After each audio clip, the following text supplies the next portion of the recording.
बिस्मिल्लाहिर्रहमानिर्रहीम। सीके to gynae and obs. Student clinical science से आज हम स्टार्ट कर रहे हैं गायनी और ओप्स को along female reproductive system from the basic science. First year 2021 edition section number 3, reproductive female reproductive system. ठीक है, तो फीमेल रिप्रोडक्टिव सिस्टम भी आप साइड बाय साइड जो होंगे लेक्चर्स वो आपको अलहदा उसकी प्ले लिस्ट होगी। ठीक है, वेबसाइट के ऊपर जो गायनी ओप्स के लेक्चर्स होंगे उसकी अलहदा आपके पास प्ले लिस्ट होगी वेबसाइट के ऊपर। ठीक हो गया जी। बट हम इन दोनों को कंबाइन करेंगे। इट्स मीन कि आपका मोस्ट स्पेसिफिकली जो फोकस है आप लोगों ने रखना है किसके ऊपर है, गायनी ओप्स के ऊपर। इंशाल्लाह हम एग्जाम ओरिएंटेड, हम हॉस्पिटल ओरिएंटेड, जो भी क्लिनिकल ओरिएंटेड आपके पास केसेस या पॉइंट्स होंगे उनको कवर करने की कोशिश करेंगे। तो आज आपके पास फर्स्ट जो है सेक्शन है फ्रॉम द क्लिनिकल साइंस वो है गायनी ओप्स। आप लोग हेडिंग दे दें और बिस्मिल्लाह पार के जो है ना आप लोगों ने स्टार्ट करनी है क्लिनिकल साइंस। ठीक होगा जी। और ये जो CK2 है इसमें, तो CK2 में आप लोगों का जो एडिशन है वो 12 एडिशन है। ठीक है, उसका पेज नंबर है 354। और आप लोगों ने जो female reproductive from the basic science 2021 edition first step 1 page number 656 है, वहां से आप लोगों ने उसको साइड बाय साइड करते रहना है। ठीक हो गया जी। तो आप लोग हेडिंग दे दें प्लीज। सबसे पहला जो आप लोग टॉपिक डिस्कस करने जा रहे हैं नॉर्मल मेंस्ट्रुएशन साइकिल। ठीक है जी, हेडिंग दे दें नॉर्मल, नॉर्मल मेंस्ट्रुएशनल साइकिल। इसके ऊपर आपकी सारी डिटेल होगी। अब यहाँ पे इसको डिस्कस करने से पहले, इसकी डिटेल में जाने से पहले आप लोगों ने कुछ इंपॉर्टेंट जो है ना टर्मिनोलॉजीज याद रखनी है, जो कि CK2 में आपके पास जो 12 एडिशन है उसका पेज नंबर 354 है, वहां पे लिखी हुई है साइड पे। टॉपिक का नाम यहाँ पे लिख लें कि जनाबे अली फीमेल डेवलपमेंट। नोट की फॉर्म में इसको लिखिएगा क्योंकि छोटा सा टॉपिक है जिसको आप लोगों ने कंफर्म पे इसको क्लियर करना है। तो फीमेल डेवलपमेंट, फीमेल डेवलपमेंट। अच्छा, फीमेल डेवलपमेंट में आप लोगों ने कुछ पॉइंट्स याद रखने हैं। इसमें एक लफ्ज होता है आपके पास से थिलारकी, कभी नाम सुना हुआ है इसका, थिलारकी।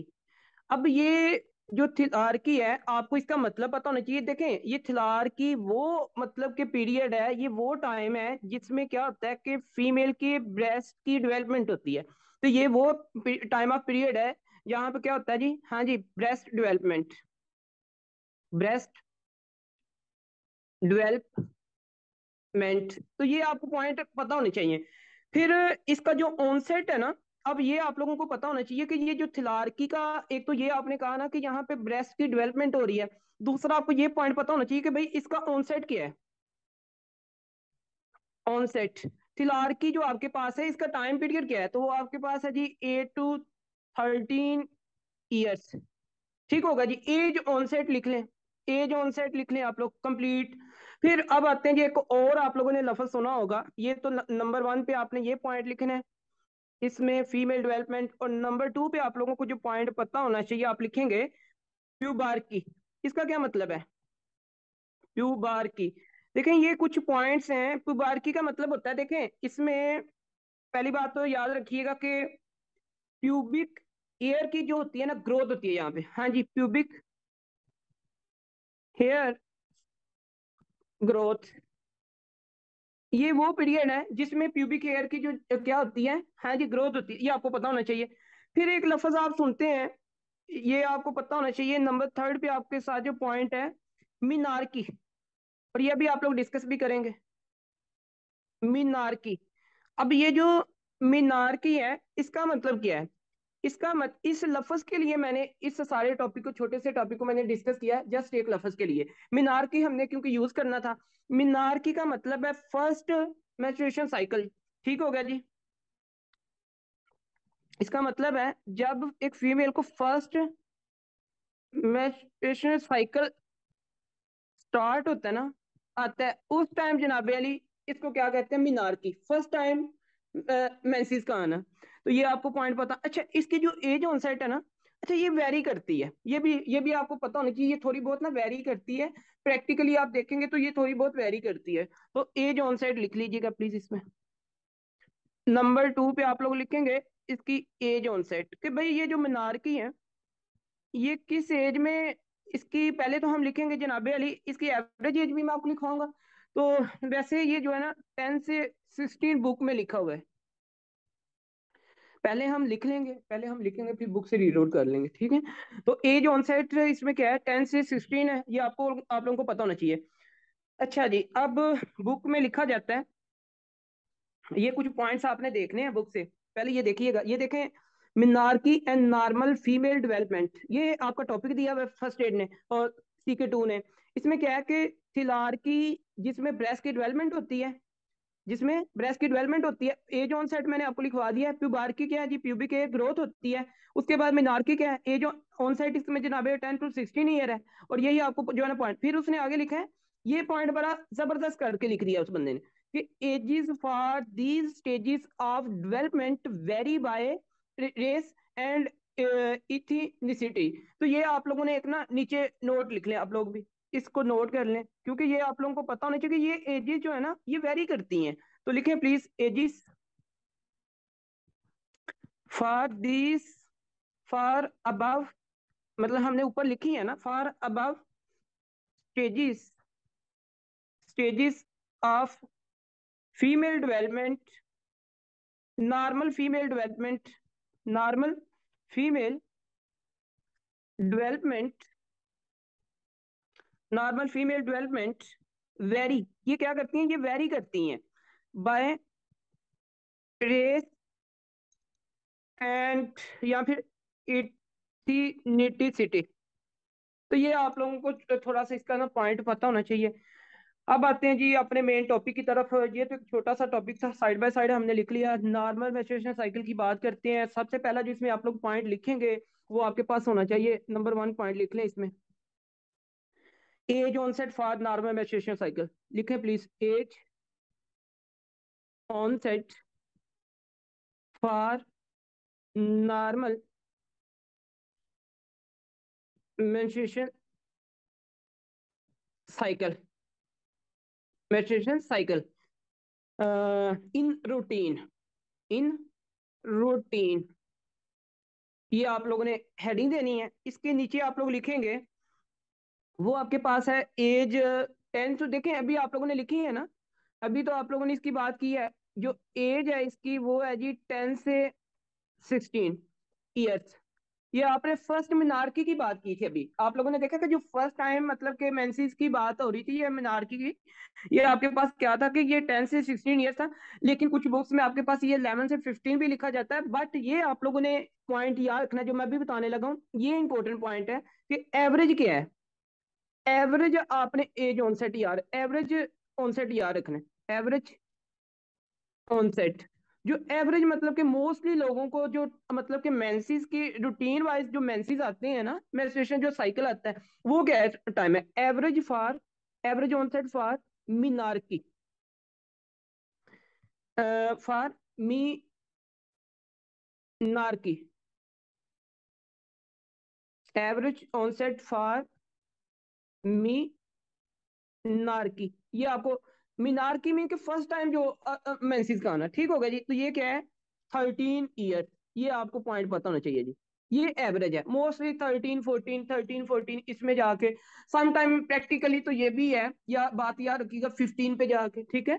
तो इस तरह मतलब कि एवरेज आप लोगों ने याद रखनी है। फिर इसका लिखे, नंबर 1 आपने लिखा कि एज ऑन सेट, नंबर 2 पे आप लोग लिखेंगे इसमें duration, duration of normal maturation cycle, duration of normal menstruation cycle. Menstruation cycle देखें ये बुक में सारा लिखा है, लेकिन इसको जो है ना ड्रेस करना मेरा काम है और लिखना आपका काम है और इसको याद करना आपका काम है। अच्छा, नॉर्मल जो आपके पास जनाबेली इसका ड्यूरेशन है ना, duration of normal menstruation cycle, ये आपको पता होना चाहिए। ये 24 से लेके 42 डेज है। ये आपके पास कितना है, ये जनाबेली आप लोगों के पास है 20, लिख लें प्लीज, 24 से लेकर 48, 42 डेज। तो ये आप लोगों ने पॉइंट इसका याद रखना, 42 डेज। बट ये आपने पॉइंट याद रखें या ना रखें, ये चीज तो आपको बताती है कि अगर किसी से इसके कम आ रहे हैं फिर भी कोई मसला है, अगर किसी के 42 डेज से ऊपर बात चली गई या मेंसेस नहीं आ रहे किसी को, फीमेल को, तो जनाब अली फिर भी आप लोग पैथोलॉजी की तरफ जाते हैं, ठीक है। लेकिन जो आपने बात करनी है ना वो है एवरेज, जो चीज आपको पता होनी चाहिए पर मेंस्ट्रुएशन साइकिल। इसमें देखिएगा एवरेज आप लोगों को पता होना चाहिए, एवरेज बड़ी इंपॉर्टेंट है। एवरेज आप लोगों को पता है ना? हाँ जी। एक फीमेल को जो मेंसेस आते हैं एवरेज इसके रूटीन में वो क्या है? 28 डेज। 28 डेज, तो ये आप लोगों को पता होना चाहिए, जो कि ईच मंथ आपके मतलब के रिसाइकलिंग होती है। तो भाई पता ये चला कि मैंने दो बातें अभी तक बताई हैं। एज ऑनसेट मैंने बता दिया कि जो आपके पास मतलब कि मिनार्की जो है वो 13 ईयर की बात आ गई। जो duration of normal menstruation cycle है वो आपके पास मतलब मैंने वैसे बताया कि जो टाइम पीरियड है वो तो 24 से 42 डेज है, लेकिन एवरेज जो आप लोगों को पता होना चाहिए, जो मोस्टली फीमेल्स मतलब कि ईच मंथ साइकिल रिपीट हो रहा है वो आपके पास 28 डेज है। बाकी आप लोगों ने पिपार्की की बात की, आपने थिलार्की की बात की, आप लोगों ने मिनार्की की बात कर ली है। लेकिन एज फॉर द स्टेजेस, इन स्टेजेस के लिए ये क्या कर रही है? डेवलपमेंट के लिए जनाब अली वेरी कर रही है। ये बातें अभी तक आप लोगों ने सीखी हैं। नंबर 3 पे याद रखिएगा, amount, normal amount of blood loss. अब ये हमने देखना है कि एक फीमेल में अगर 28 डेज में मेंसेस आ रहे हैं ई साइकिल ईच मंथ, तो उसमें जो ब्लड लॉस होना चाहिए वो कितना होना चाहिए? तो नंबर 3 पे आप लोग ये लिखेंगे, लिखिएगा ये। अच्छा, ये नॉर्मल चीजें आपको पता होनी चाहिए। पैथोलॉजी कहती है कि मुझे पढ़ने से पहले आप लोगों ने मिनोरिया पढ़ना, सेकेंडरी प्राइमरी एमिनोरिया पढ़ना, वो टॉपिक कहते हैं कि मुझे हमें करने से पहले आप लोगों को ये नॉर्मल मेंस्ट्रुएशन साइकिल का पता होना चाहिए। अगर आपने प्रेगनेंसी की पैथोलॉजी पढ़नी है तो आपको पहले नॉर्मल प्रेगनेंसी का पता होना चाहिए, ठीक होगा जी। तो इसलिए ये पॉइंट आप लोगों को पता होने चाहिए। तो लिखें please, amount, normal amount, normal amount of blood loss. जो ब्लड लॉस आपके पास हो रहा है वो मतलब कि कितना हो रहा है, ठीक होगा जी। पर ये भी लिखना है आपने, पर मेंस्ट्रुएशन साइकिल। एक जो मेंस्ट्रुएशन साइकिल है जो कि 28 डेज में, उसके अंदर जनाब अली कितना जो ब्लड लॉस होना चाहिए। तो ये आप लोगों को पास पॉइंट आपने याद रखना है। इट शुड बी, लिखें प्लीज, ये जो आपको पता होना चाहिए, शुड बी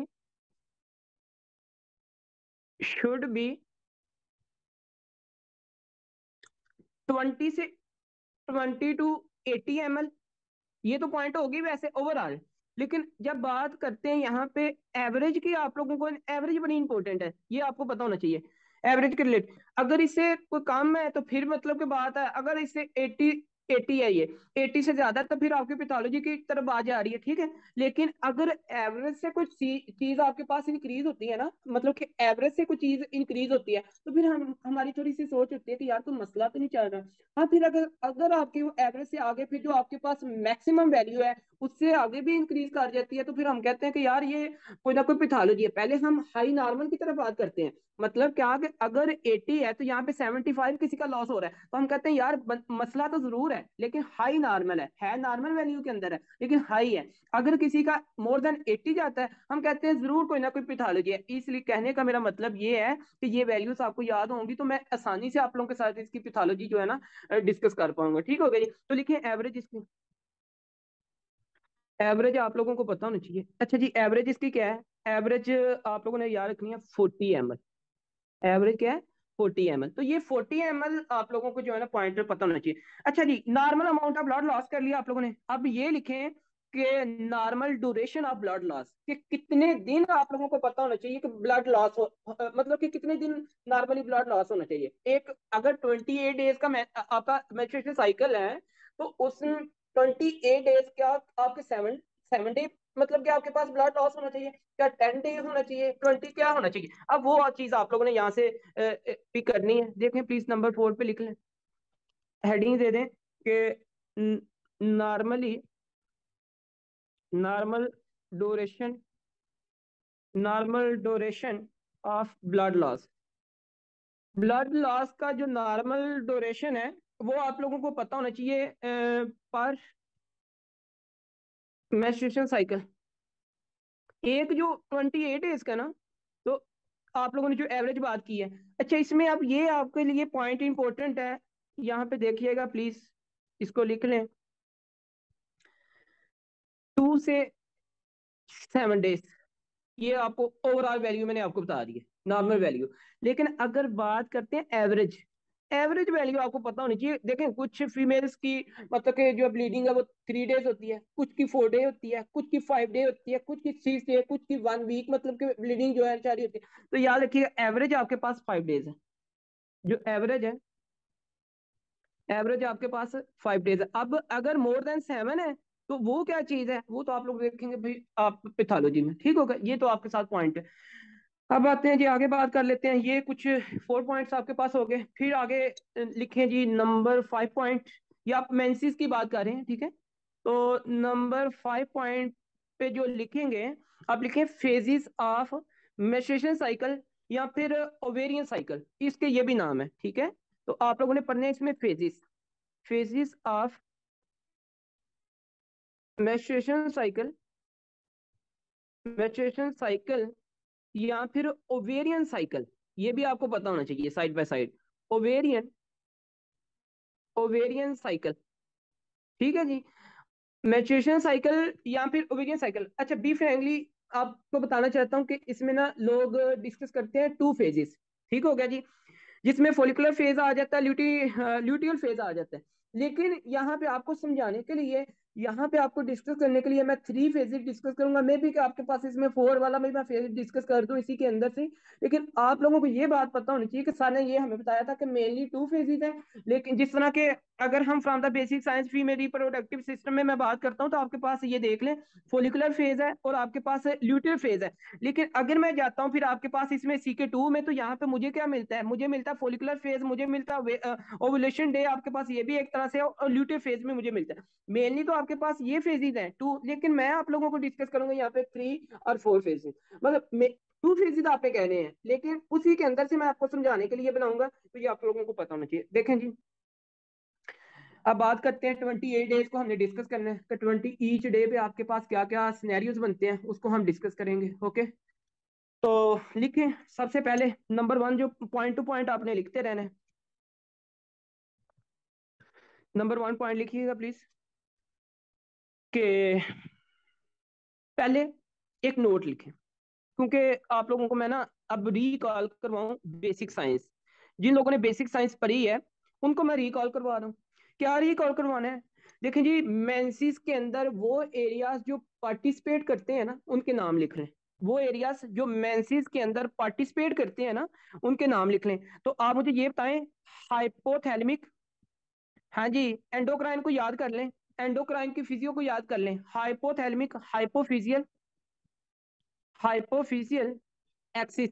ये करेगा कि नहीं करेगा, मुझे ये बताएं, और किस फॉर्म में करेगा पता है आपको? हाँ जी, हाइपोथैलेमस आपका बॉस है ना, तो भाई हाइपोथैलेमस को सिग्नल आएंगे और हाइपोथैलेमस क्या करेगा, हाइपोथैलेमस से रिलीज करेगा गनेडोट्रोफिक रिलीजिंग हार्मोन, ठीक हो गया। और आगे ये जो हाइपोफिजियल, जो कि पिट्यूटरी ग्लैंड के लिए यूज होता है, लफज यूज हाइपोफिजियल, तो मुझे ये बताएं, फिर जब ये गनेडोट्रोफिक रिलीजिंग हार्मोन आएगा पिट्यूटरी के पास, एंटीरियर पिट्यूटरी ग्लैंड से क्या आएगा आपके पास, FSH और एंड LH आएगा। तो ये आपको पॉइंट पता चल गया, ये भी एरिया इसमें इन्वॉल्व होगा, ठीक है। आगे देखते हैं, फिर जब ये गनेडोट्रोफिक रिलीजिंग हार्मोन FSH और LH को रिलीज करेंगे, तो ये FSH और LH कहाँ पे जाएंगे, ये जनाब एक्ट करेंगे, आप लोगों को पता है कि फिर ओवरीज, हाँ जी, ओवरीज भी इन्वॉल्व होंगी कि नहीं होंगी, मुझे ये बताएं। ओवरीज आएंगी, उसके बाद बाद में जनाब या फिर ओवेरियन फोलिकल्स, आप इसको लिख सकते हैं, ओवेरियन, ओवेरियन फोलिकुलर, आप लोग ये लिख सकते हैं। अच्छा यहाँ पे आपने जो पॉइंट याद रखना है ना, जब ओवरीज के ऊपर आके जनाबे अली FSH काम करता है और इसकी क्या करता है, मेच्योरिंग इसको करता है, और जब आपके पास जनाबे अली ये मेच्योर फोलिकल रैप्चर करता है, तो वहां से आप लोगों को पता है कि फिर एस्ट्रोजन और प्रोजेस्टेरोन का भी रोल होता है। हाँ जी, तो भाई मुझे ये बताएं, कार्पस ल्यूटम आपके पास प्रोजेस्टेरोन को रिलीज करेगा, और आपके पास जब ओवरीज जनाबे अली रैप्चर होगी, तो उसी दौरान आपके पास एस्ट्रोजन भी वहां पे रिलीज होगा, ठीक है। तो कहने का मतलब ये है कि यहाँ पे आप ये भी काम करेंगे, उसके बाद यहाँ पे भी काम होगा। फिर थर्ड पे, जब आपके पास अगर तो फर्टिलाइजेशन हो जाती है, मेल और फीमेल जनाबे मीट्स आपस में मतलब कि मिलते हैं, तो उसके बाद फर्टिलाइजेशन होती है, तो यूट्रस भी काम करेगी कि नहीं करेगी? हाँ जी, यूट्रस पे भी फिर काम होगा, एम्ब्रियो तो आपको वहां पे ही आएगा ना, जाइगोट। तो भाई ये आप लोगों को पता होना चाहिए, ये वो एरियाज हैं। अब यूट्रस की कौन सी लेयर यूज होगी, ये भी आपको पता होना चाहिए, एंडोमेट्रियम, हाँ जी, क्या ख्याल है वैसे? एंडोमेट्रियम भी यूज होगी ना। तो अब आते हैं जी, देखें ये भी आपको पॉइंट यहाँ पे पता होना चाहिए कि ये जो एरियाज हैं मेंसेस के दौरान आप लोगों को पता होना चाहिए। हाइपोथैल यहाँ तो एंडोमेट्रियम आपके पास जनाबेली यहाँ पे ग्रो करेगी या फिर शेड हो जाएगी, दो ही काम होने हैं, या तो फिर ये शेड हो जाएगी या फिर ग्रो हो जाएगी। ये आपको पता होना, अगर तो फर्टिलाइजेशन हो जाती है तो ग्रो करेगी प्रोजेस्टेरोन की मदद से, अगर तो जनाबेली नहीं होना तो फिर शेड कर जाएगी, जिसको आप मेंसेस कहते हैं। ठीक है, तो पॉइंट आपके पास यही है। ठीक है, चलें जी, अब ये तो नोट आपने लिखा है ना, अब डिटेल में बात करते हैं। देखें जी, मसलसल ईच मंथ, अगर आपसे कोई पूछे डॉक्टर सामा कि एक फीमेल में जो 28 डेज का साइकिल है उसमें बॉडी के अंदर कितने एरियाज हैं जहां पे मसलसल 28 डेज में चेंजिंग आ रही होती है, तो आप क्या बताएंगे? आप बताएंगे कि सर इसमें हाइपोथैलेमिक हाइपोफिजियल है, इसमें ओवेरियन है, ओवेरियन फॉलिकल है, उसमें जनाबेली यूट्रस है। तो तीन पार्ट्स आप लोगों को पता चल गए ना, ये 3 एरियाज आप लोगों को पता होने चाहिए। ठीक है, आगे बात करते हैं जी। अब आते हैं इस फेजिस की तरफ। फेजिस में जो आपने सबसे पहले पॉइंट लिखना है, 3 फेजिस पहले लिख लें आप। पहले नॉर्मली लिखें please. Normally there are there are 2 phases. 2 phases आप लोगों ने याद रखने हैं। फेजिस कौन कौन से हैं उसके अंदर आप लोगों को पता होना चाहिए जी। नंबर 1 पे जो आप लोग डिस्कस करेंगे इसमें लिखिएगा प्लीज। नंबर 1 आप लोगों को पता होना चाहिए मेंस्ट्रुएशन। हाँ जी, इसको फोलिकुलर फेज भी कहा जाता है, मैं भी आपको लिखवा देता हूँ, लेकिन मैं चाहता हूँ कि बुक वाला आपको लिखवा दूं। मेंस्ट्रुएशन या एंड फोलिकुलर फेज, सिंपल ये लिख लें, फोलिकुलर फेज। एक तो ये फेज है। अच्छा याद रखिएगा, ये जो फेज है ना, ये फेज आपके पास होता है 0 से लेकर, हाँ जी, 0 to 13 डे का। ठीक है, ये इसके दौरान कुछ ना कुछ इसमें चेंजिंग आ रही होती है। ये अब वो कितने दिन आती हैं ये आगे बात करेंगे डिटेल में। ठीक है, फिर आगे बात कर लेते हैं नंबर 2 पे। नंबर 2 पे आप लोगों को पता होना चाहिए कि देखें इसमें एक 40 डे आता है। 40 day is very important day. ये आप लोगों को इसकी मैं जो एप्लीकेशन है 40 डे की वो मैं आप लोगों को बताऊंगा। याद रखिएगा कि ओवुलेशन एक आपने याद रखना है। ओवुलेशन, और ओवुलेशन जो डे है ना वो आपके पास है जनाबे अली 40 डे। ये 40 डे बड़ा इंपॉर्टेंट है, लेकिन अभी आगे बात करते हैं इसकी कि इसकी एप्लीकेशन क्या है। फिर जनाबे अली आपने याद रखना है इसमें थर्ड पॉइंट जो कि आपको पता होना चाहिए, ल्यूटियल फेज।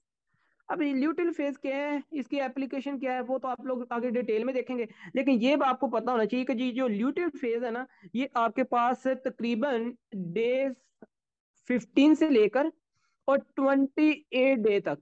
ठीक होगा जी, यहाँ तक आप लोगों ने इसकी बात करनी है इंशाल्लाह। तो ये इसी में आपके 28 डेज एवरेज जो आप लोगों को मैंने बताई है वो क्लियर हो जाती है। ठीक है, कंप्लीट हो जाती है। अब बात करते हैं जी इसमें, लिखे हेडिंग दे दें। ये तो आप लोगों ने बात की है फेजेस ऑफ मेंस्ट्रुएशन साइकिल्स या ओवेरियन साइकिल। अब आप लोग बात करेंगे सीक्वेंस ऑफ इवेंट। भाई जिस जिस इवेंट में किस सीक्वेंस में ये आपके पास चेंजेस आती हैं, अब हमने ये देखना है। इन पूरे 28 डेज को आपने देखना है कि भाई क्या क्या होता है फीमेल में मेंसेस का, क्या सिनेरियो चल रहा है। तो सबसे पहले आप लोग हेडिंग दे दें नंबर 1। नंबर 1 पे आप लोग हेडिंग देंगे जिसको हम डिटेल में डिस्कस करने जा रहे हैं, वो आपके पास है menstruation, menstruation and follicular phase. Number 1 पे इसको डिस्कस करेंगे, फोलिकुलर फेज। अब सबसे पहला जो पॉइंट बनता है इसमें वो क्या है, मुझे आप बताएंगे? Of of menstruation cycle, of menstruation cycle. सबसे पहला जो इसमें पॉइंट बनता है आपके ख्याल में वो क्या है, मुझे तो ये बताइए ना जरा। देखें जी, ये आपके पास एक पॉइंट तो ये है कि आपको मैंने अभी बताया कि भाई इसमें फोलिकुलर जो फेज है ये आपके पास 0 से लेकर 30 डे तक है ना, 0 से लेकर 30 डे तक है। तो ये एक पॉइंट तो आपके पास ये बनता ही बनता है, तो ये आपको पॉइंट पता होना चाहिए। अब इन डेज को आपने चेक करना है। हेडिंग देते हैं first day.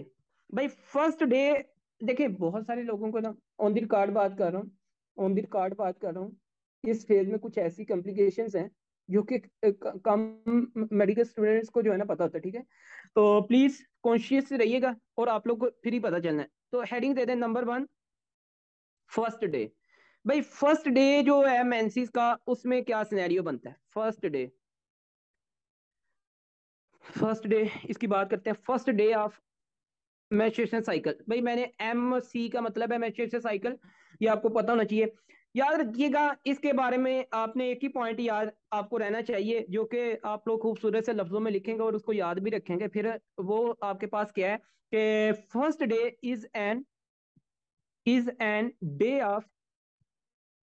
Of menstruation cycle. अब ये कितनी बात आपको वो लग रही होगी कि सर ने क्या कह दिया कि फर्स्ट डे, पहले मेंसी तो चाह रहे हैं भाई, ठीक है, तो first day is an day of the menstruation cycle. अब मैं आपको ये बात बताऊंगा, डे ऑफ मेंस्ट्रुएशन ब्लीडिंग, भाई फर्स्ट डे पे क्या होता है कि मेंसेस जो आते हैं तो इसमें ब्लीडिंग आपके पास एक इंडिकेटर, ठीक है जी।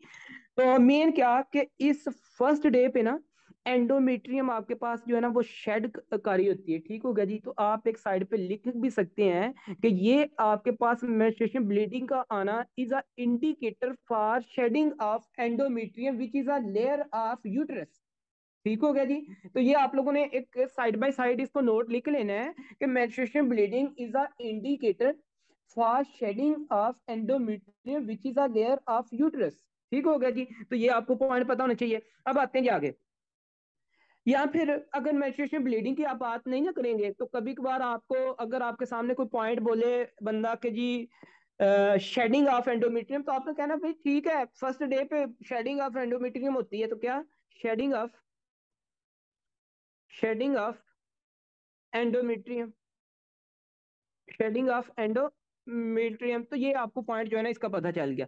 और याद रखिएगा अब ये क्वेश्चन आता है कि सर आप ये, अच्छा आपका ये क्वेश्चन बन सकता है कि सर ये बताएं कि ये जो शेडिंग है या ब्लीडिंग है, मेंस्ट्रुएशन ब्लीडिंग, ये कब तक रहेगी। तो अभी थोड़ी देर पहले मैंने लिखवाया ना कि normal duration for blood loss, मैंने आपको क्या बताया था 2 से 7, मैंने तो वैसे नॉर्मल वैल्यू, फिर मैंने कहा था एवरेज भी कोई बात होती है ना, तो भाई बताएं ना। हाँ जी, for and normally normally continuous continuously continuously for normally continuously can for 5 days। हाँ जी, ये 5 डे हमने तो एवरेज की बात करनी है। अब ये नहीं है अगर आपको एक फीमेल कह रही है जी, आपके कंप्लेन है कि मतलब 3 डेज, तो आपने ये नहीं कहना कि भैया आपके ये बना अब आपके ये 5 डेज होनी चाहिए। हाँ हो सकती है 3 डेज हो सकती है, 4 डेज हो सकती है, 5 डेज हो सकती है, 6 हो सकती है, इवन के 7 की भी बात आ जाती है। वो आपकी ओवरऑल वैल्यू की बात की हमने 2 से 7, तो ये आपको पॉइंट इसका जो है ना पता होना चाहिए, ठीक होगा जी। तो ये है पॉइंट, और उसके बाद आगे चलते हैं। Next please. ओके, याद रहे एक पॉइंट बड़ा important, day 1 of menstruation cycle पे ऑल हार्मोन्स याद रखिएगा in the female body at the base line. अभी यहाँ पे आप लोग बेस लाइन की बात करेंगे। अब आपने मुझे ये नहीं पूरे लेक्चर में पूछते रहना कि सर बेस लाइन क्या थी। बेस लाइन बेसिकली आपके पास जिस तरह के ये चीज है ना, एक लाइन है बेस लाइन जिसके ऊपर आपके ये जो ये देख रहे हैं, ये एक ये है बेस लाइन, ये आपके पास क्या है बेस लाइन है। अब इस बेस लाइन पे कुछ फ्लक्चुएशंस आती हैं, जिस तरह के यहाँ पे ये आप एस्ट्रोजन की बात कर लेते हैं, जिस तरह यहाँ पे प्रोजेस्टेरोन की बात कर लेते हैं। अब मैंने क्या बात की है, मैंने आपके सामने ये पॉइंट रखा है कि डे 1 ऑफ मेंसेस पे ना, मेंस्ट्रुएशन साइकिल पे जितने भी हार्मोन्स हैं, आइदर वो एफएसएच एलएचएच आपके पास प्रोजेस्टेरोन एस्ट्रोजन, जो भी हार्मोन है ना फीमेल बॉडी में, वो आपके पास एट दी बेस लाइन होता है, वो आपके इस बेस लाइन पे होता है। ये पॉइंट, ये इसको कहते हैं बेस लाइन। बाकी तो जो फ्लक्चुएशंस आनी है वो टाइम मोमेंट और डे के साथ आनी है, ठीक है। तो ये आपको पॉइंट इसका भी पता होना चाहिए। अभी आगे बात करते हैं, ये फ्रॉम द बेसिक साइंस है, इसकी क्लिनिकल साइंस का जो पेज है वो इसमें नहीं है, बाकी बुक आपके पास है वो आप लोग देख लीजिएगा। तो यहाँ पे लिखें प्लीज इसको।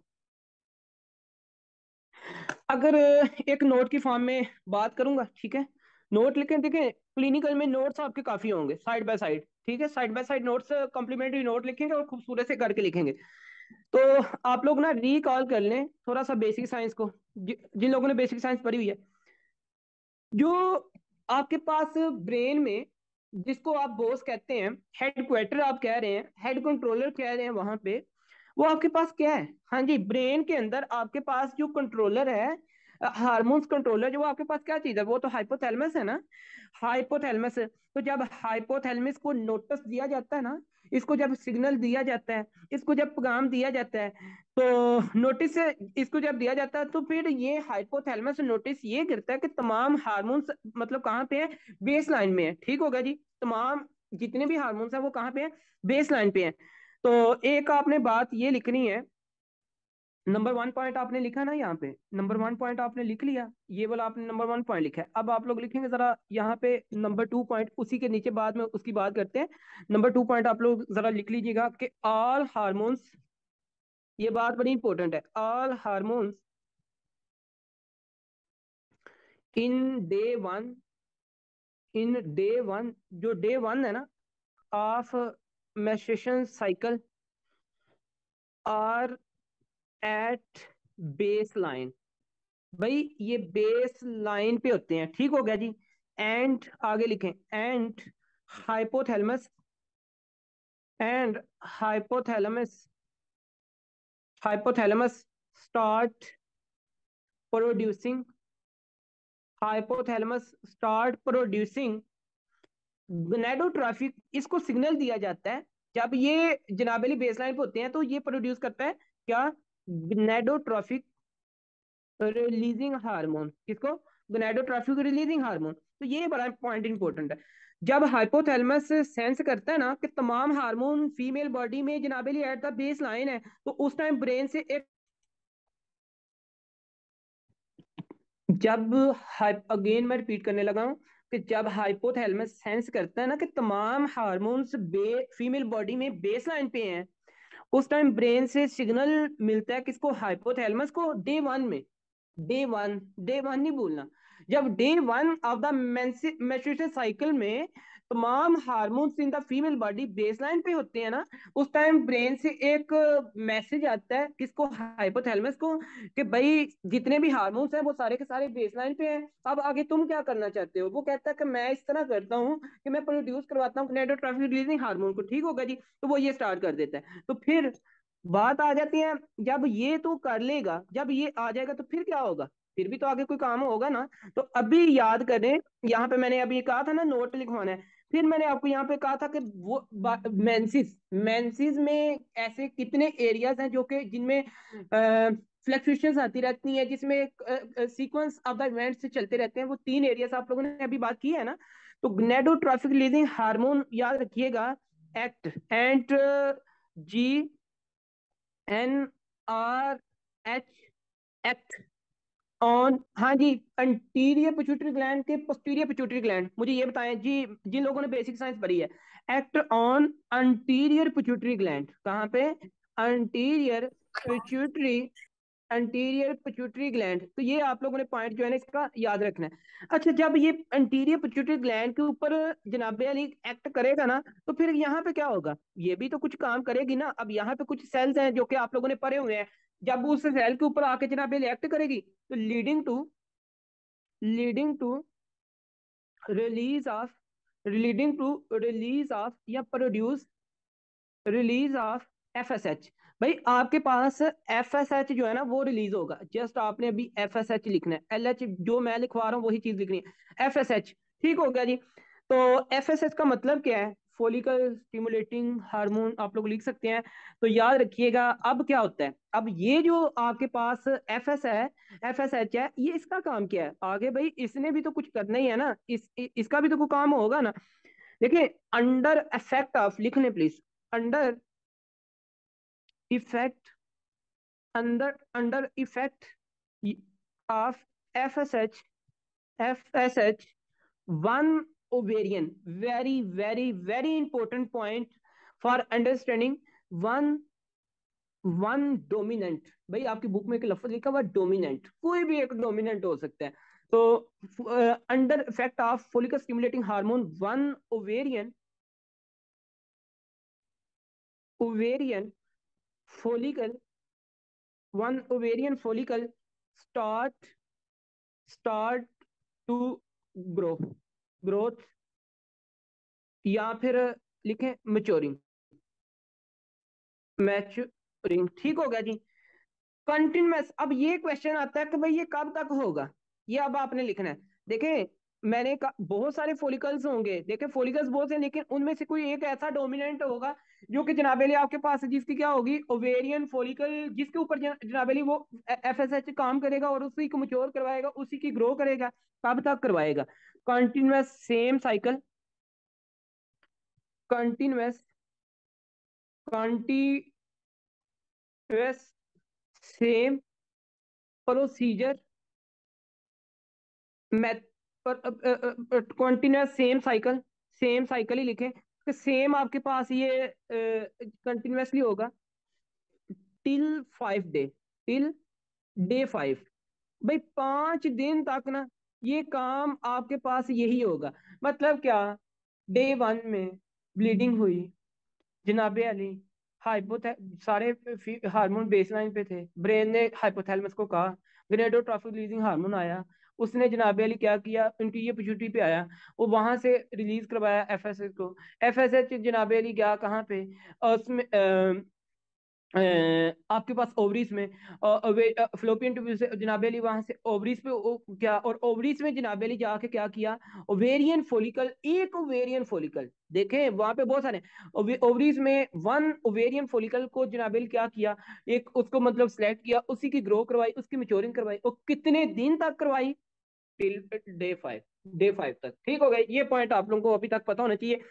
एक मैच्योरेशन साइकिल में यूजुअली एक ओवेरियन फॉलिकल जनाबेली मैच्योर होता है, ये बात आपने याद रखनी है। ठीक है, ये लिख लीजिएगा, एक मेंस्ट्रुएशन साइकिल, एक जो मंथ है 28 डेज मेंसेस का, उसमें जस्ट एक आपके पास जनाबेली जो है ना ओवेरियन फॉलिकल, वो यूजुअली मैं बात कर, आपके पास एक होता है। ठीक हो गया, तो ये आपने पॉइंट इसका याद रखना है। यहां तक बात आ गई जी।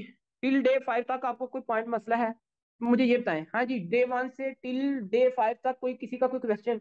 बात क्लियर? नेक्स्ट आते हैं जी, डे 5 से आगे क्या बनता है, नेक्स्ट लिखें। ओके, क्लियर है ना?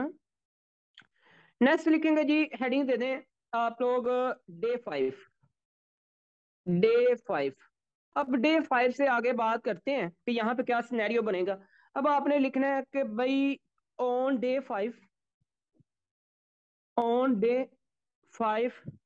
अंडर इफेक्ट, अंडर, देखें यहाँ पे ऐसा कोई कंसेप्चुअल वो नहीं है जो मैं आपको डायग्राम बना के दिखाऊं, बस ये चीजें लिखनी वाली है, तो आपको मैं ग्राफिकली एक तरह से देखें फ्लो चार्ट की फॉर्म में लेके आ रहा हूँ, और आप लोगों ने भाई अपने नोट्स ऐसे बनाने ताकि इजीली 1 और 2 टाइम आप करें और आपको इजीली याद हो जाए, और जब आप टेस्ट दें तो आपको सारी चीजें क्लियर हो। On day 5 under effect of FSH, ovarian follicle, ovarian follicle, ovarian follicle is enough mature, is enough, ये भाई इस 5वें डे पे ना इनफ मिच्योर हो जाएगा, बिल्कुल ग्रो कर जाएगा ऑन डे 5। ठीक हो गया जी। एंड आगे याद रखिएगा, start and start to production, and start to production of hormone, hormone known as known as estrogen hormone.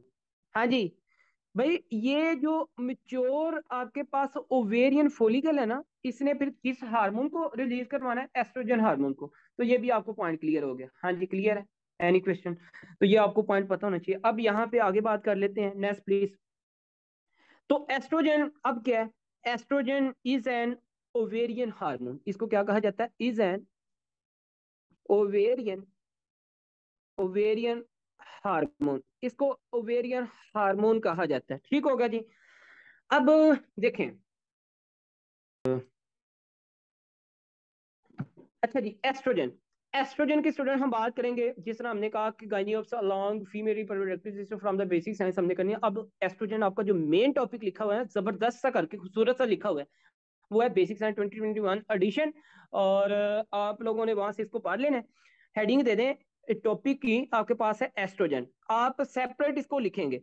अब आपने एस्ट्रोजन की पहले बातें सीखनी है, एस्ट्रोजन पहले आप एस्ट्रोजन को करेंगे, फिर आगे डे 1 से डे 5 से आगे बात जाएगी आपकी। एस्ट्रोजन आपके पास है जो 2021 एडिशन है, उसमें आप लोग करेंगे, और इसमें सबसे पहले वहां पे आपका जो पॉइंट होना चाहिए, इसका लिखे सोर्स, अब आप लोग मुझे ये बताएं कि भाई एस्ट्रोजन का सोर्स क्या है, बताएंगे? एक आधा पॉइंट तो बताएं ना प्लीज, एक पॉइंट तो बताएं एस्ट्रोजन का सोर्स क्या है। तो इसमें आप लोग लिख सकते, हम लिख सकते हैं ओवेरियन फॉलिकल। हाँ जी, लिख सकते हैं कि नहीं लिख सकते? अभी तो बात करी है ओवेरियन फॉलिकल। हाँ जी बिल्कुल, इसमें भी बात करते हैं। थीका जो आपके पास इसमें सेल्स है ना, इस पे भी इंशाल्लाह हम बात करते हैं। जो थीका सेल्स हैं इस पे हम बात करते हैं डिटेल में। ओवेरियन फॉलिकल, एक तो ये आपने पढ़ लिया। अच्छा, अवेरियन फॉलिकल से जो आपकी देखें, ये जो एस्ट्रोजन है ना, एस्ट्रोजन के आगे फर्दर टाइप्स हैं। और जो वो टाइप्स जो आपके पास ओवेरियन फॉलिकल से आती है ना, उसका नाम क्या है? आप लोग जानते हैं 7 बीटा, 7 बीटा एस्ट्राडायोल। और ये आप लोगों ने कहाँ पे पढ़ा है पता है आप लोगों को? जिन लोगों ने बेसिक साइंस की हुई है, बायोकेमिस्ट्री के अंदर भी मैंने आपको ये बताया हुआ है, अगर आप लोगों को याद हो। भाई ये मैंने वहां, सॉरी सॉरी, बायोकेमिस्ट्री नहीं, एंडोक्राइन में, एंडोक्राइन में मैंने आप लोगों को ये करवाया हुआ है। एंडोक्राइन की जब आपने फिजियो पढ़ी थी ना, वहां पे मैंने आप लोगों को ये एंड्रोजेंस कुछ बताए थे। और 17 beta estradiol is a one type of, हाँ जी, एस्ट्रोजन हार्मोन। ये आपको पॉइंट पता होना चाहिए। फिर उसके बाद आप लोग लिखेंगे placenta, placenta is also source for estrogen hormone. तो जो वो टाइप ऑफ एस्ट्रोजन जो प्लेसेंटा से आती है ना, जनाब अली याद रखिएगा, उसका नाम है एस्ट्रायोल।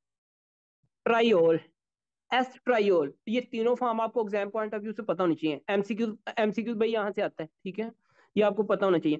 फिर आपके पास एक और एरिया है जो कि adipose tissues, adipose, adipose tissues, यहाँ पे पेरिफेरल एडिपोज टिश्यूज, ऐसे बात। तो याद रखिएगा वो टाइप या वो फॉर्म ऑफ एस्ट्रोजन हार्मोन जो एडिपोज टिश्यूज आपके पास जनाबेली प्रोड्यूस करते हैं ना, वो आपके पास है, याद रखिएगा, एस्ट्रोन। और ये आपने पढ़ी हुई है पहले भी, एस्ट्रोन। और एस्ट्रोन एक यहाँ पे एंजाइम काम करता है, कोलेस्ट्रॉल के ऊपर एक एंजाइम काम फिर कर रहा होता है, उसका नाम है एस्ट्रोन बाय एरोमाटाइजेशन, एरोमाटाइजेशन, ठीक होगा जी, वाई एरोमाटाइज आपके पास एक एंजाइम है, अभी उसकी मैं बात करता हूँ। तो ये आपको जो है ना जनाबेली इसका पता होना चाहिए। अच्छा जी, अब बात आ जाती है थोड़ी सी पोटेंसी की, कि सर ये बताएं कि इन तीनों, ये जो तीनों टाइप्स हैं एस्ट्रोजन की, इन तीनों में से ऐसी कौन सी टाइप है जो कि ज्यादा जिसकी पोटेंसी है? तो आप नीचे एक नोट लिख लें, पोटेंसी। पोटेंसी क्या होती है वैसे यार, पता है आपको? हाँ जी डॉक्टर दिलावर, ये बताएं ना पोटेंसी क्या है। आप लोग याद करें, जनरल फार्माकोलॉजी में मैंने पोटेंसी आपको बताई थी। अगर आपके पास 2 mg की ड्रग है ना, और एक आपके पास 2 mg की ड्रग है, एक आपके पास जनाब अली 100 mg की ड्रग है, दोनों का जो इफेक्ट है ना वो सेम है, तो पोटेंसी 2 mg की ज्यादा है कि 100 mg की ज्यादा है? बताएं प्लीज। ये मैंने बात बताई थी, रिकॉल कर लें, जनरल फार्माकोलॉजी को रिकॉल कर लें। तो पोटेंसी किसकी ज्यादा है फिर? 2 mg वाले की ज्यादा है ना भाई। एक 5 mg की ड्रग है, एक आपके पास जनाब अली 50 mg की है, और दोनों का इफेक्ट सेम है, तो 5 mg वाले की पोटेंसी फिर ज्यादा हुई ना। अब आते हैं जी, आगे बात कर लेते हैं। ओके, देखें जी, एस्ट्रोजन जो टाइप्स हैं, एक तो वो टाइप है जो 17 बीटा एस्ट्राडायोल है, जो कि जिसका सोर्स है ओवेरियन फॉलिकल। यहां से हमने अभी देखा है, ये देख रहे हैं ना एस्ट्रोजन की। अब यहाँ पे अगर मैं बात करता हूँ तो देखें, ये आपकी प्रोडक्शन करवाई है एस्ट्रोजन की, और कौन सी फॉर्म इसमें से आई होगी आप मुझे ये बताएं।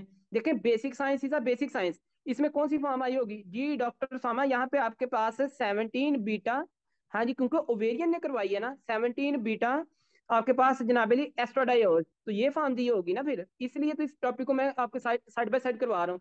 तो ये आपको पता होना चाहिए, क्योंकि यहाँ पे मिच्योर फॉलिकल ने करवाई, और मिच्योर फॉलिकल जो एस्ट्रोजन की टाइप रिलीज करवा रहे हैं वो 17 बीटा एस्ट्राडायोल करवा रहे हैं। बाकी प्लेसेंटा, प्लेसेंटा में आपके पास एस्ट्राटायोल है, और ये भी टाइप है किसकी? एस्ट्रोजन की। एडिपोज टिश्यू भी आपके पास एस्ट्रोजन हार्मोन को रिलीज करवाते हैं, लेकिन किस फॉर्म में? एस्ट्रोन में, क्लियर है? लेकिन आपको अभी पता चल जाएगा, इसके आगे मजीद मैंने बात करनी है। फिर है जी पोटेंसी, पोटेंसी की अगर बात करते हैं ना, याद रखिएगा सबसे ज्यादा जो पोटेंसी है ना वो है एस्ट्रा 17 बीटा, 17 बीटा एस्ट्राडायोल की। ये आपको पॉइंट पता होना चाहिए, इसकी सबसे ज्यादा पोटेंसी है।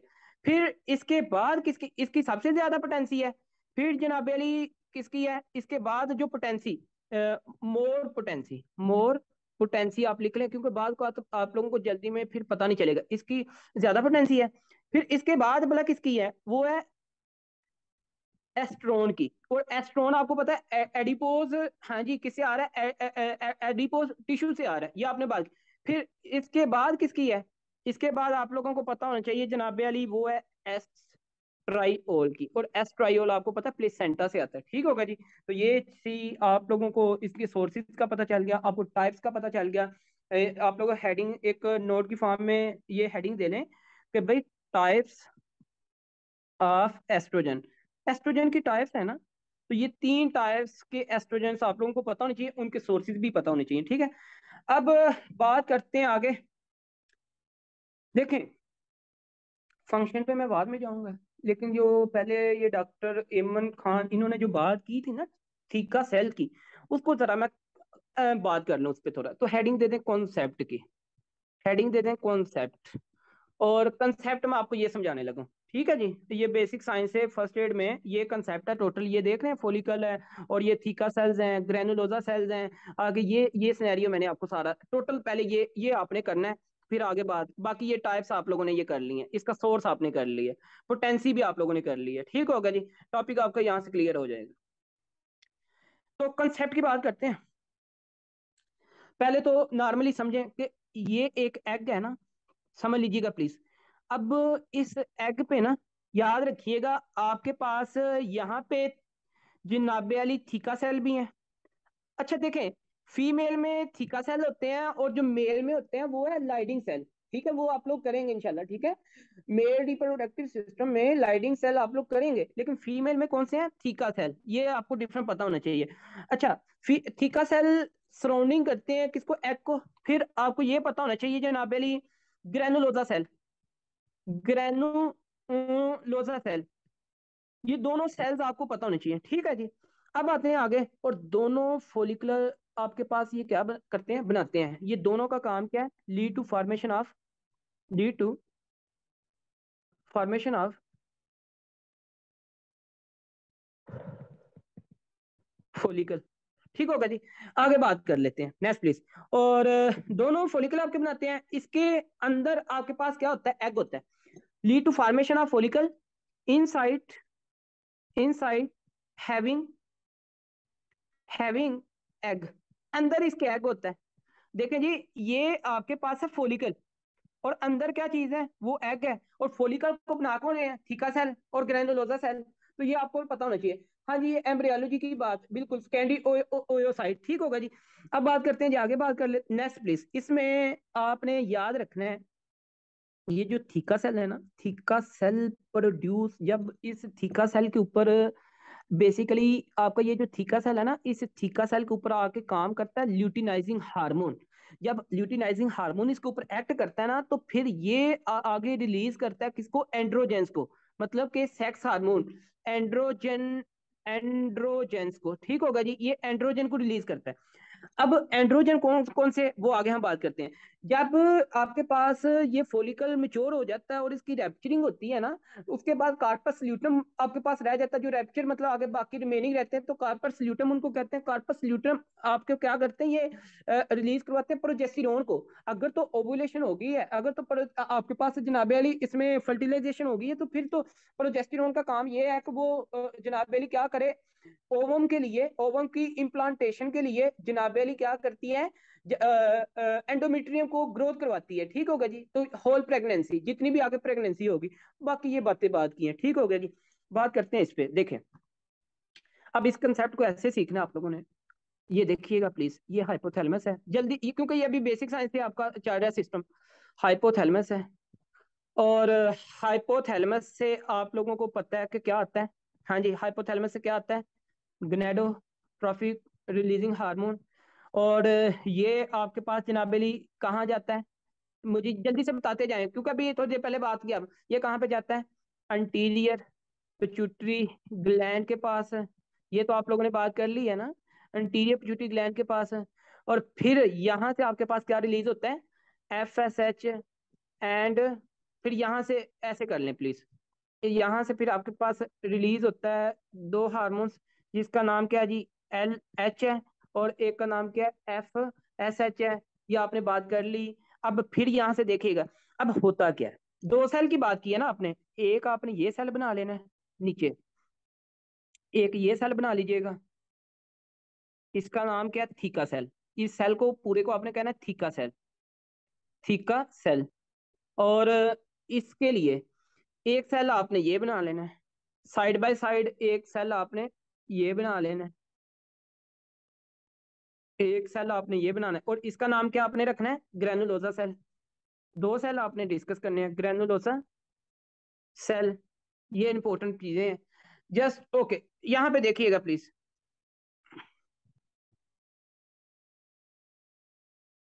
जी। तो अब आपके पास ये जो थीका सेल्स हैं और ग्रेनुलोसा सेल्स हैं, यहाँ पे सिनेरियो क्या बनता है, ये जो ऊपर से अंटीरियर पिट्यूटरी ग्लैंड से ल्यूटिनाइजिंग हार्मोन है ना, अच्छा ये जो टॉपिक है आप लोगों को क्लिनिकल में गायनियोप्स के अंदर बड़ा हेल्प हेल्प करेगा, ठीक है। ये टॉपिक आप लोगों ने वहां पे भी डिस्कस करना है। कहाँ पे डिस्कस करेंगे, टॉपिक का नाम क्या है, नॉर्मल मैच्योरेशन साइकिल आप गायनियोप्स में जब करेंगे ना, वहां पे इस टॉपिक की बड़े रोल होगा एस्ट्रोजन का, ठीक होगा जी। तो देखें, जो ल्यूटिनाइजिंग हार्मोन है ना, ये जनाबेली एक चैनल से, एक तरह से यहाँ पे एक चैनल सा है जिसके थ्रू जनाबेली ये एंटर होगा। अब जब ये एंटर होगा तो जाते ही with the help of cyclic AMP, याद रखिएगा यहाँ पे आप लोगों ने जो पॉइंट याद रखना है वो है जी साइक्लिक एएमपी, और इससे फिर आप लोगों को यहाँ पे क्या बनेगा, प्रोटीन काइनेस। याद रखिएगा प्रोटीन काइनेस, और प्रोटीन काइनेस आप लोगों को, अच्छा ये ना, ये एग्जाम के लिए कोई इंपॉर्टेंट नहीं है, ये जस्ट आपके कंसेप्ट के लिए इंपॉर्टेंट है, एक टॉपिक को समझने के लिए इंपॉर्टेंट है। अब इसमें क्या होता है, ये प्रोटीन काइनेज बन गया ना, अब ये आपने देखना है जरा प्लीज दूसरी साइड पे। अब यहाँ पे है कोलेस्ट्रॉल, क्या आपने एडिपोज टिश्यूज की बात की है ना, कोलेस्ट्रॉल। अब जनाबे ये जब कोलेस्ट्रॉल इसमें ये भी सेल में आता है ना, यहाँ पे आपके पास ये जो थीका सेल है, इसमें क्या होता है कि कोलेस्ट्रॉल, कोलेस्ट्रॉल आपके पास जनाबे अली कन्वर्ट होता है विद द हेल्प ऑफ, याद रखिएगा डेस्मो, डेस्मोलेस,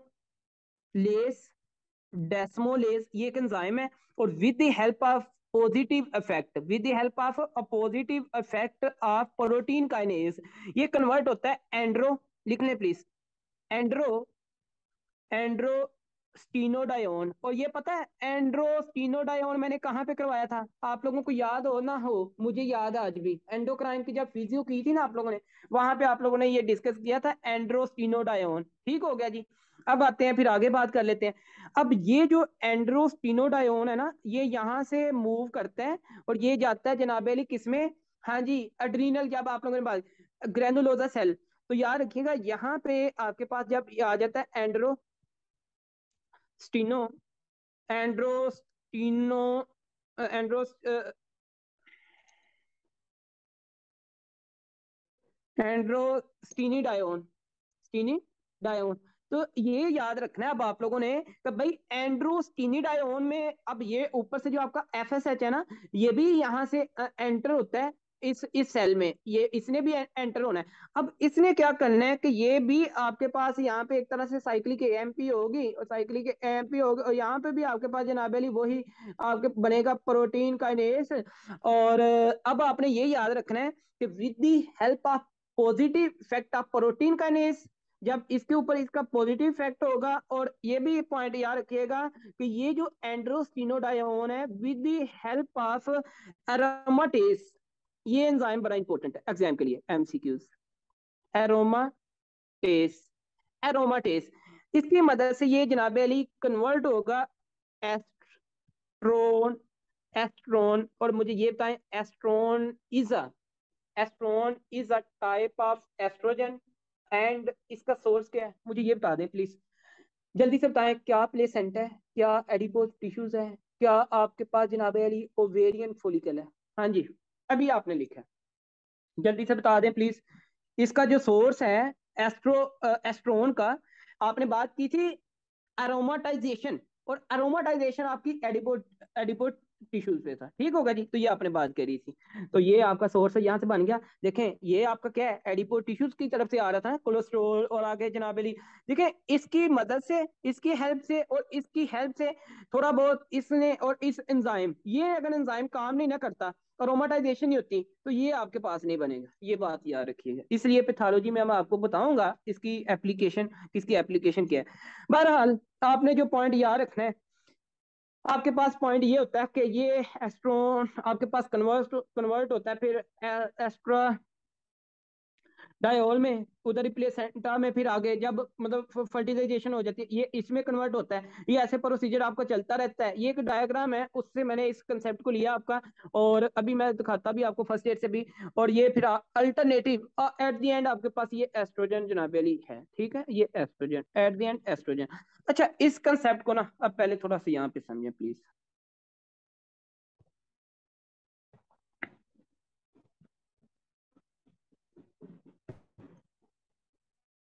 हाँ जी क्लियर है, यहाँ पे इस कंसेप्ट को आपने समझ लेना। देखें ये है ना थीका सेल, और ये आपके पास क्या है, ग्रेनुलोजा सेल, और जो फोलिकल को बनाते हैं, इनसाइड एग है। अब ये आप लोग देख रहे हैं ऊपर से आपके पास एल एच, और यहाँ पे एल एच कैसे आपके पास आता है इसमें, तो ये देखे सीका सेल से ये साइक्लिक एएम पे, यहाँ पे इसका पॉजिटिव इफेक्ट होता है जनाब अली किसके ऊपर है, ये जो कोलेस्ट्रॉल बस आती है और इसके ऊपर, और साथ में डेस्मोलेज है, तो ये कन्वर्ट करता है इसको एंड्रोस्टिनोडायोन में, और एंड्रोस्टिनोडायोन लेटर ऑन फिर किसमें जाता है आपके पास, ये जो ग्रेनुलोजा सेल है, और एंड्रोस्टिनोडायोन जनाब अली इसमें जाता है, तो इसके ऊपर काम करता है कौन, एरोमाटाएज, और इसको कन्वर्ट करता है एस्ट्रोन में, और फिर वो आपके पास एस्ट्रोडायोल में, तो फिर अल्टरनेटिव आपके पास ये लेकिन यहाँ से एफएसएच आपके पास क्या है जनाब एंटर होता है, और cyclic AMP positive effect by with, देखे साइक्लिक एएमपी हैविंग या have positive effect on androstenedione with the help of protein kinase. यहाँ पे पहले प्रोटीन काइनेज बनती है, ठीक है, तो उसकी वजह से बहरहाल आगे, और ये आपके पास अल्टरनेटिव एस्ट्रोजन बन जाता है। तो ये आप लोगों को पॉइंट इसका पता होना चाहिए कि भाई इसमें आपके पास ये पॉइंट आ गया। फिर आगे बात करेंगे आप लोग इंशाल्लाह इसकी। आप लिखें जी function, very important point, function लिखें। अब आपको ये पता चल गया एस्ट्रोजन यहाँ पे आपने बना लिया, अब इसके देखते हैं फंक्शन, ठीक हो गया। हेडिंग दे दें फंक्शंस या इफेक्ट ऑफ एस्ट्रोजन, ठीक है, तो हेडिंग दे दें कंसेप्ट के बाद नंबर थर्ड पे आप लोग लिखें, क्योंकि कंसेप्ट आपका नंबर 2 पॉइंट था ना, कंसेप्ट आपका नंबर 2 पॉइंट है। पहले आपने टाइप्स देखी हैं, फिर आपने कंसेप्ट देखा, फिर अब आप लिखेंगे फंक्शंस, फंक्शंस या फिर इफेक्ट, इफेक्ट्स ऑफ एस्ट्रोजन। अब देखेंगे कि भाई एस्ट्रोजन क्या काम करता है, इसका काम क्या है, पहले आप लोग ये देख लेंगे, फिर आपको ये गायनी में बड़ा हेल्प करेगा, ठीक होगा, यही सेम टॉपिक। सबसे पहले नंबर 1 पॉइंट आपको पता होना चाहिए, सेकेंडरी सेक्स करेक्टरिस्टिक्स। हाँ जी, सेकेंडरी सेक्स करेक्टरिस्टिक्स आप लोगों को पता होनी चाहिए। और मेरा ख्याल है कि यार ये सेकेंडरी सेक्स करेक्टरिस्टिक्स आप लोगों, आप में से कोई ऐसा बंदा नहीं है जिसने बेसिक साइंस पढ़ी है और उसको पता ना हो। ये बड़ी दफा आप लोग कर चुके हैं। सच एज, लिख लें please, such as development, development of genitalia, development of genitalia. और इसमें आप लोग लिखेंगे ब्रेस्ट की डेवलपमेंट होती है, फीमेल ब्रेस्ट की डेवलपमेंट होती है।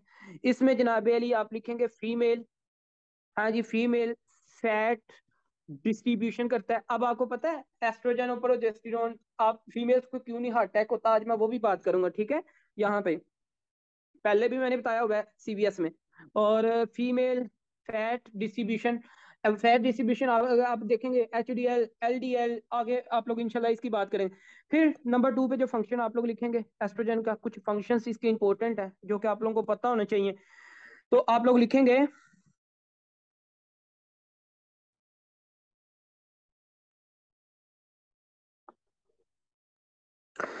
लिखेंगे एस्ट्रोजन रिस्पॉन्सिबल, एस्ट्रोजन रिस्पॉन्सिबल या help responsible for ovarian, ovarian follicle growth, ovarian follicle growth यहाँ पे maturing, maturing and fully mature, maturing,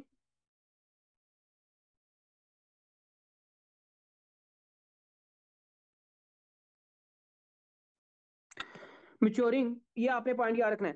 अच्छा यहाँ मैंने एक नोट लिखे, बड़ा इंपॉर्टेंट नोट है यार, ये हर बंदे को नहीं पता होता, ठीक है, ये आपने लिखना है।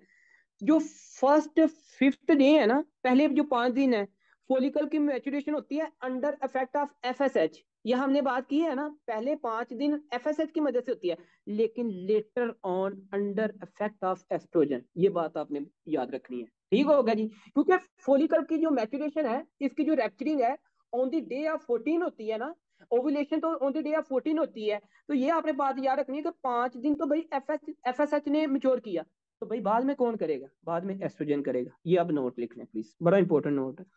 फर्स्ट फिफ्थ डे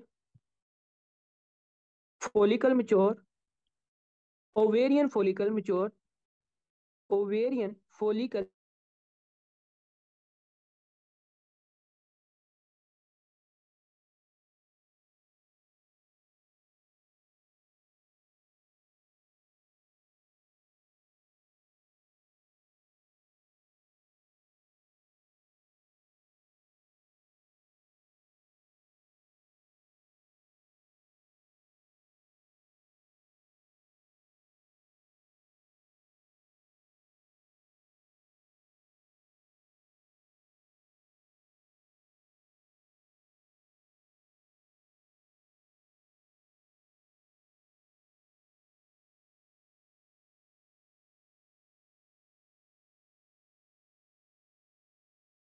सर वो माइक बंद था।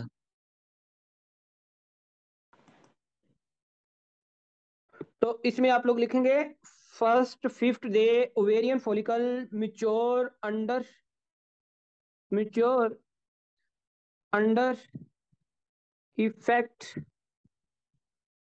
Under effect of FSH, FSH later on, later on till 40 day, 40 day under mature, mature under, under under estrogen, estrogen hormone. तो ये भाई आपको कंसेप्ट इसका क्लियर होना चाहिए। तो अब मुझे आप ये बताएंगे, estrogen responsible ovarian follicle growth या मैच्योरिंग टिल 40 डे। बात क्लियर है जी, ये आपको पॉइंट यहाँ से भी क्लियर हो गया। नेक्स्ट इसका जो फंक्शन है एस्ट्रोजन का, वो आपने लिखना है जी कि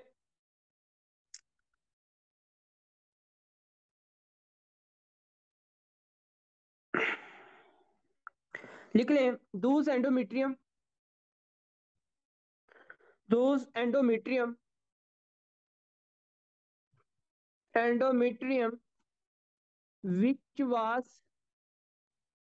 which was shed, which was shed from first, from first to fifth day, जो पहले 5 दिन तक मतलब शेड होती है endometrium. Later on, later on under, under effect of, under effect, under effect of oestrogen, under effect of oestrogen again start proliferation, proliferation, again start proliferation of endometrium, endometrium. ये आपको point पता होना चाहिए। देखें पहले वो एंडोमेट्रियम जो shade हुई थी मेंसेस में फर्स्ट, फर्स्ट डे से लेकर फिफ्थ डे तक, जनाब अली बाद में एस्ट्रोजन की वजह से ना वो अगेन पोलिफ्रेट कर जाती है, वो आपके पास अगेन जो है ना, ये आप लोगों को पॉइंट इसका जो है ना क्लियर होना चाहिए, ठीक। बहरहाल आगे बात करते हैं। देयर फोर टिल डे, लिख ले please, therefore till till day 40, till day 40, therefore called हाँ जी proliferative phase, proliferative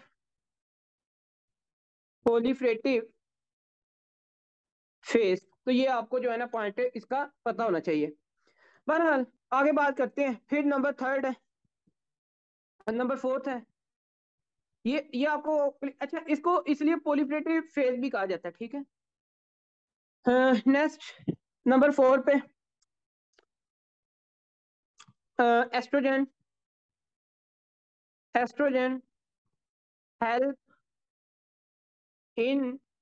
help in myo myometrial excitability ये आपको पॉइंट पता होना चाहिए, ठीक है। एक्साइटेबिलिटी नंबर 5 लिखें, फंक्शन इसका बड़ा इंपॉर्टेंट फंक्शन है। Estrogen produce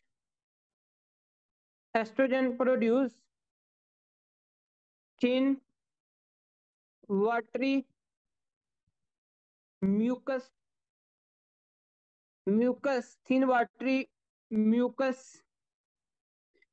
in cervix.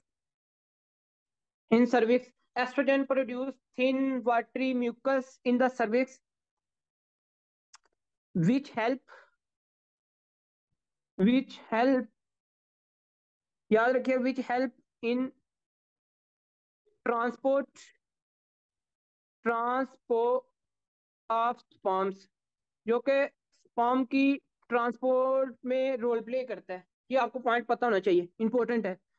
And estrogen make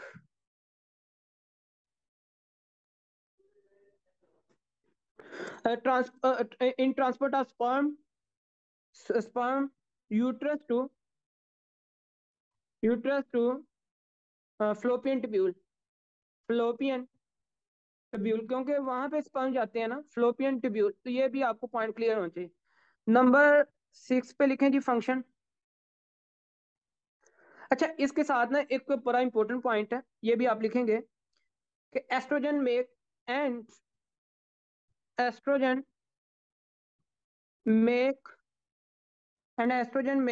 clear and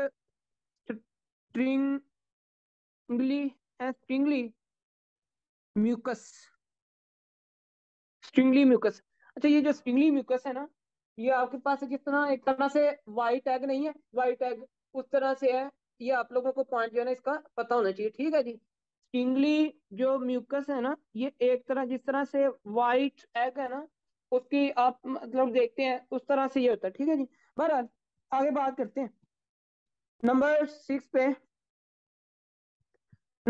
पे बात करते हैं। इसमें जो आपको पता होना चाहिए एस्ट्रोजन सुप्रेस। अच्छा जी लिखें estrogen suppress to F S H वाई। अच्छा ये वीआईपी पॉइंट है जी, ये हर बंदे को नहीं पता होता, ठीक है। Estrogen suppress to FSH negative feedback. भाई नेगेटिव फीडबैक मैं आपको ये समझाता हूँ। नेगेटिव फीडबैक देखें, अब मुझे एक बात बताएं, जब एस्ट्रोजन आपके फॉलिकुलर ओवेरियन फॉलिकुलर की मैच्योरेशन करवाएगा, ग्रो करवाएगा, तो मुझे एक बात बताएं, क्या फिर FSH की जरूरत है जो मैच्योरेशन करवाता है? हाँ जी बताएं ना, नहीं ना है। फिर नेगेटिव फीडबैक जाएगा वापस किसको, ब्रेन को सिग्नल जाएगा, वो भेजिएगा हाइपोथैलेमस को। कभी हाइपोथैलेमस बस करो यार, आगे जरूरत नहीं है। हाइपोथैलेमस क्या करेगा, रिलीज करना काम कर देगा, ठीक होगा। एक तरह से ये आपको पॉइंट पता होना चाहिए। मतलब क्या, सुन ले एक दफा फिर। ओवेरियन फॉलिकुलर आपके एस्ट्रोजन से ओवेरियन फॉलिकुलर से जो एस्ट्रोजन आता है डे 5 पे जनाब अली इतना एस्ट्रोजन आपके पास आ जाता है, इतना एस्ट्रोजन आ जाता है कि वो एस्ट्रोजन एफएसएच को बेसलाइन पे ही मतलब के ले लेता है, ठीक है, उसको वहां पे रखता है। Then throughout the maturation cycle FSH baseline पे ही आपका रहता है, ये आपको पॉइंट पता होना चाहिए। थ्रू आउट द फिर आगे जितनी भी है मैचुरेशन वो आपका बेसलाइन पे रहता है। एफएसएच का मेनली जो काम है ना वो फर्स्ट 5 डे का मतलब क्या होता है, और maturation of the ovarian follicle, ये तो आप लोगों ने बात यहाँ पे कर ली है, ठीक है। और feedback inhibition of FSH and LH, ये आप लोग मतलब बात कर रहे हैं, ये दोनों की बात करेंगे। एलएच की भी जनाब वाली इनहिबिशन होती है, लेकिन वो आगे बात करेंगे। और ये आपने एफएसएच की तो देख ली है। बहरहाल आगे चलते हैं। Next please number 7। नंबर 7 पे बात करते हैं। यहाँ पे नंबर 7 पे आपने याद रखना है कि एस्ट्रोजन एस्ट्रोजन रिस्पॉन्सिबल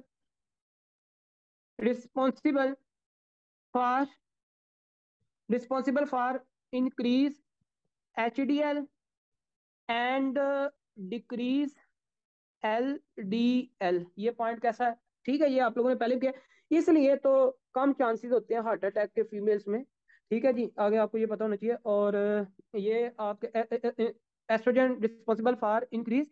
और यहाँ पे एक और पॉइंट आप याद रखेंगे जिसमें है SHBG। SHBG का मतलब है कि sex hormone binding globin protein, ठीक है जी। तो ये आप लोगों को पता होना चाहिए, sex hormone binding globin protein. बहरहाल ये था जी इसके फंक्शंस, आप लोगों को पॉइंट मैंने बता दिए। और यहाँ तक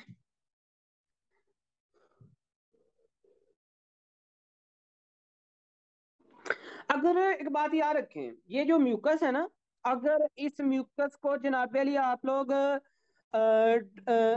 अलाउ करें और सर्वाइकल जो म्यूकस है इसको जनाब ड्राई करें और इसको स्लाइड पे रखें और आप इसको टिपिकली देखेंगे कि फर्मिंग लाइनिंग सी बनती है, ठीक है। ये प्रैक्टिकली आगे मतलब के लैब्स में बात होती है, तो ये आप लोगों को पॉइंट पता होनी चाहिए। सो जनाब Ali along maturation cycle, normal maturation cycle आपने एस्ट्रोजन को भी कवर किया, ठीक हो गया जी। So this is all about first 14 day. 14 day तक आपने बात कर ली है। 14 डे तक आप लोगों को पता होना चाहिए। आगे जो नंबर 2 पे आपका पॉइंट है ना, नंबर 2 पे जो पॉइंट है वो है ओव्यूलेशन। वो क्या है जी, आपके पास है ओव्यूलेशन। और ओव्यूलेशन पे अब आपने बात करनी है जो कि 40 डे का काम है, ठीक होगा जी। कौन सा 40 डे का काम, ये आपको क्लियर होना चाहिए, ओके। अच्छा, अभी तक जो आपने बातें की है ना वो जरा थोड़ी सी रीड कर लेते हैं। ये है जी estrogen, ovary 17 beta estradiol placenta estriol adipose tissues estrone by the aromatization potency इसकी देख लें। इसकी सबसे ज्यादा फिर काम फिर इसकी है। अच्छा, फंक्शन क्या है, development of the genitalia breast female fat distribution growth of the follicular endometrial proliferation increase myometrial excitability.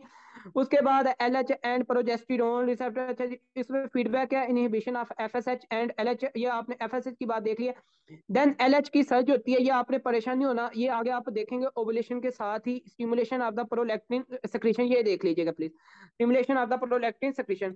अच्छा, इसमें क्या है, इंक्रीज ट्रांसपोर्ट प्रोटीन, ये लिखना है। और आपने जनाब sex hormone binding globin protein और इंक्रीज एचडीएल, ये आपने फंक्शन देख लिया। और ये देख, अच्छा ये बात आपने लिखनी है प्लीज। प्रेगनेंसी में क्या होता है कि 50 fold increase, 50 time increase estradiol and estrone, 1000 fold increase in the estriol. देखें जब भी यार रखें, indicator of fetal well being, estrogen receptor express in the cytoplasm, translocate to the nucleus when bound by the oestrogen.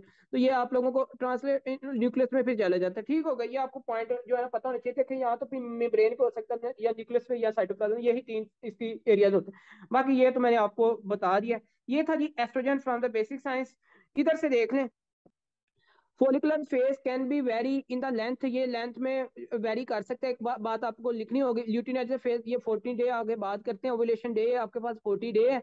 और follicular growth is the faster during the second week of the follicular phase. अच्छा जी, estrogen stimulate the endometrial proliferation, progesterone में, अच्छा ये आगे आपने बात करनी है, डोंट वरी। ये था जी आपका इस पॉइंट। और हाँ, इसकी हमने बात कर ली है, देख लें। इसमें क्या start with the maturation and and at the luteinizing hormone. ये जो साइकिल आपके पास जनाबेली स्टार्ट होता है मैचुरेशन से, एंड होता है ल्यूटिनाइजिंग हार्मोन पे। ये आप लोगों को पॉइंट पता होना चाहिए। अच्छा ये तो मैंने आपको लिखवाना भी है अभी, ये डोंट वरी। ओके चलें जी, ये था बेसिक साइंस से और गायनिक के साथ। ठीक, ओके।